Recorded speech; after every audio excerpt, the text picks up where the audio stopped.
Si on ne sait pas jusqu'où ira Émilien dans les 12 coups de midi, une chose est sûre, c'est qu'il commence déjà à penser à l'après. Le champion se lancera-t-il dans la comédie une fois son expérience terminée dans le jeu de TF1? Qui peut stopper Émilien? On ne le sait pas pour l'instant, mais une chose est sûre, personne n'y est parvenu depuis le 25 septembre 2023, jour d'entrée du champion sur le plateau de TF1.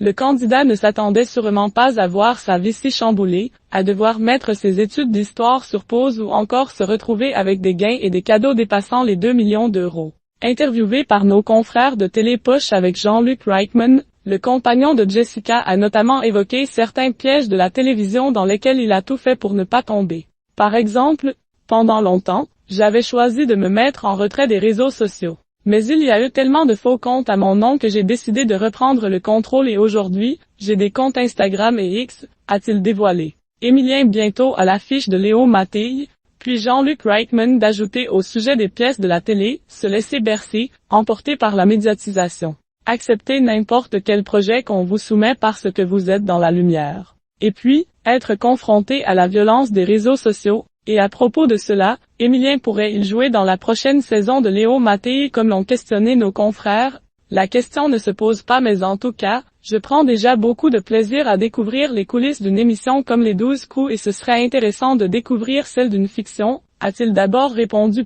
De son côté, l'animateur dont la compagne, Nathalie Lecoultre, a réalisé plusieurs saisons de la série, a confié « Je ne m'étais pas du tout posé la question, mais j'ai déjà reçu des maîtres de midi sur le tournage de Léo Mattei et j'adorerais lui faire découvrir ce métier, comme je l'avais invité avec sa grand-mère et sa sœur à venir me voir au théâtre. » Le présentateur ne s'est pas arrêté là puisqu'il a assuré adorer l'idée de lui ouvrir des horizons, un documentaire sur le parcours d'Émilien.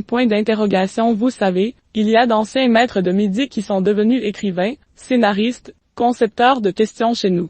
Émilien, une fois que le tourbillon sera passé, il doit réfléchir à ce qu'il veut faire, a conclu Jean-Luc Reichmann. Et quid d'une fiction autour du parcours de l'actuel champion du jeu de TF1? Fiction, documentaire, tout est possible mais pour l'instant, on veut vivre pleinement l'aventure des 12 coups, a indiqué Jean-Luc Reichmann. Puis Émilien de terminer sur la façon dont il imagine son départ de l'émission de culture générale, je n'en ai absolument aucune idée. Je n'ai aucune envie de partir en tout cas, même si je sais que ça peut arriver à n'importe quel moment.